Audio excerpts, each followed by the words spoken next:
This presentation is about selling your business for maximum value, and this is being introduced to you by David Saia from Citizens Bank. Thank you for taking a little time with this presentation, and it's all about selling your business for maximum value. So we're going to focus on the key steps and the processes that you'll go through when you're bringing your business to market. And there's a lot of things that have changed, and we're going to start off talking about those. So thanks again to Citizens Bank, particularly Dave Saia, for making this introduction for you. And my name's Kevin Murray. I'm with the Business Seller Center. And our commitment is that you deserve the best exit planning and business selling team to secure your financial future. So we're going to go through these 6 steps of the process of successfully selling your company, but we're going to start with step 0, and that's what I call, this isn't your dad's business sale. And we're going to talk a little bit about some of the big differences in business brokerage and merger and acquisition activity over the last 20 years or so. So one of the first things that's really different is we're going to, for the right size business, depending on the deal size, we're going to do a controlled auction, and that's different than setting a price. Old school, you'd put a sign out in front of your building and you'd say for sale, and it's for $500,000 or $5 million, and that's what your price is. What we try to do now, for the right size deals, is we let the buyers determine the price that they'll pay. So we share a lot of information with them, but we don't put a price on it. And that's typically going to be for deals valued at about $2 million and over, or if you've got earnings of about $400,000 or greater. For deals underneath that threshold, we're probably going to take you to market with a price point. We can talk more about that. The second thing is we're going to do a lot of anonymous marketing. We're going to create a 1-page teaser document that we're going to send to a lot of potential buyers, but we're not going to share your private information until they sign a non-disclosure agreement. So that way, again, part of our process is to really reduce and minimize the wear and tear on you and your team. A lot of times you don't want people in your company to know that you're thinking about selling. You don't want customers, vendors, suppliers to know. So we do everything anonymously until people sign an NDA. We also take full advantage of the web and Zoom, doing videos and conference calls. It's much more efficient than having people come in and travel to visit with you. Again, you don't always want to disclose who these visitors are. So we're taking full advantage of those changes in technology. Another really neat change is that we're going to build a virtual data room for you. So this is something in the cloud that's private and secure. We collect and organize all your information. So we do it just once. Old school, you might have a whole box of documents that you have to send to every potential buyer. This way we have a data room that we control, we design, we give access to people, again, at the right time when they're ready to have access to your information. It's a great time saver. Number 5, there's a lot of financial buyers these days versus traditionally strategic buyers or competitors. So let's say if you're an HVAC company, old school, you would go market your business and try to find a bigger HVAC company that would want to buy you when you're ready to sell or retire. Or a lot of times maybe there's a company that's buying an HVAC company and they want to buy a commercial roofing company, and they're going to buy a this and that kind of company, and they're doing a kind of strategic roll up to offer more services. So there's a lot of that going on. But more and more there's financial buyers. So this is hedge funds, private equity groups, groups that are representing a family office with money that they want to invest, and they're looking to buy businesses for yield. They're looking for a return on that investment. One of the neat things about this is that sometimes the funds have like a 5-year agreement with the investors to go invest the money, or they have to give it back. So they're very interested in doing these deals. It's a lot more financial buyers showing up on the buy side of this activity. Number 6, I kind of mentioned, but we're going to do 1 or more videos to tell the story about your company and what the future could look like for the buyer.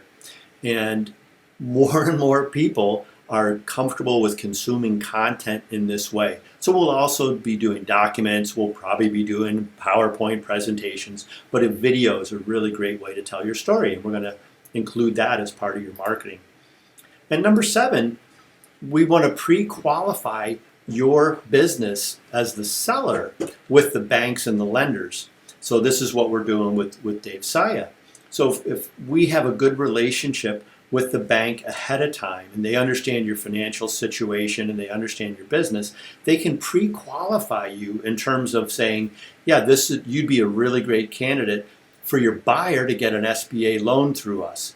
So we're going to obviously have to qualify the buyers and all the bidders in terms of their financial wherewithal. But if we do a good job with this and we do it ahead of time, the benefit is we're going to tighten up the due diligence cycle, and it's going to make things smoother and easier to go to close when you've already got the financing in order. So that's step 0. I'm going to kind of roll through these pretty quickly. If you have any questions or you want more detail, feel free to reach out, and I've got my contact information here. So the first step when we're getting started together is doing the document preparation, the marketing preparation, and the result of that phase.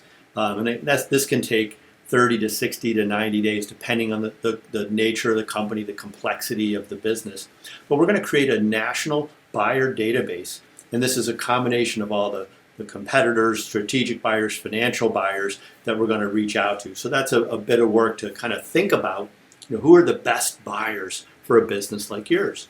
We're also going to customize all the marketing materials. So this is that blind teaser, the confidential informational memorandum we call a SIM, and the orientation videos, and there might be other videos as well. So now that we've got all this stuff prepared, we're ready to begin the marketing campaign. So that's step 2. In the marketing campaign, we're going to send this blind teaser document to tons of businesses and, again, the financial buyers. We're also going to list your business on all the various websites and portals that deal with M&A and business brokerage activity.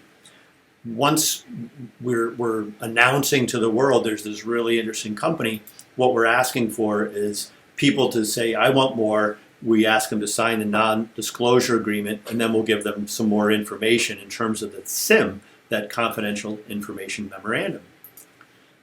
So that becomes step 3, is we're reaching out back to these people that have signed the non-disclosure agreement. We give them a fairly detailed book.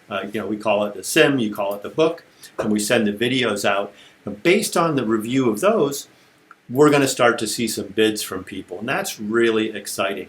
Now, of course, these are conditional and contingent, but this is really exciting. You've got people that are interested at looking at, they're putting in a bid on your business. Now, what we do next with you is we rank the bids and we decide who to invite to a management meeting call. So the last one of these I did, we had 8 different bidders. We only did management meeting follow-up calls with 3 of the buyer groups.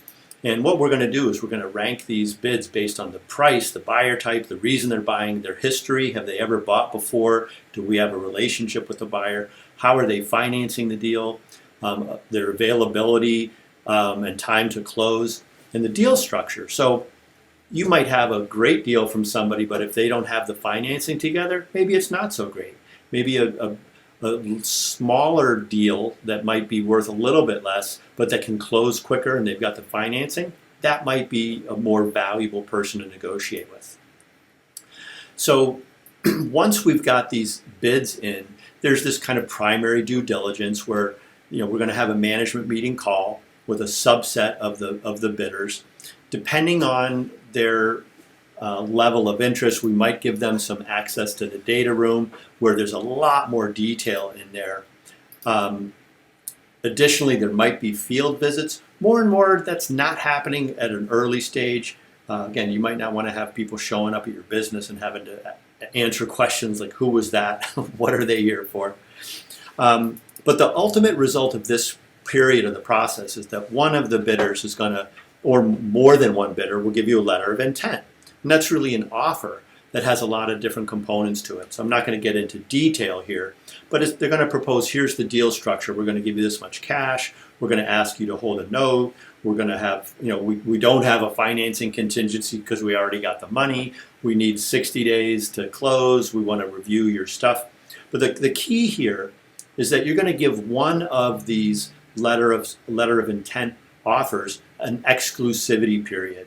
So during that period, you can't really be entertaining and negotiating other deals. So we have to pick one person here, give them an opportunity to do a deeper dive into your business. So that's a really important step. From there, the next step is this confirmatory due diligence. We're up to step number 5. And that's where they have full access to all the data. They might be doing a deeper dive into the financials. They're going to be looking for the quality of the earnings, like how long have they been happening, how consistent are they, what are the things that help you generate the earnings. They're going to look at all the legal issues. I won't get into the detail of these items, but there's a lot of things they're going to want to look at. And there's a lot of operational issues that they're going to want to look at in terms of how you sell, how do you go to market, human resources, insurance, environmental issues. So again, a lot of things that will be looked at here.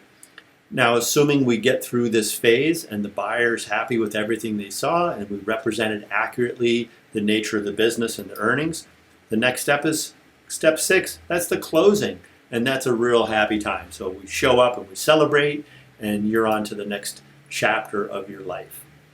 So again, here's my name, Kevin Murray, my contact information at the Business Sellers Center.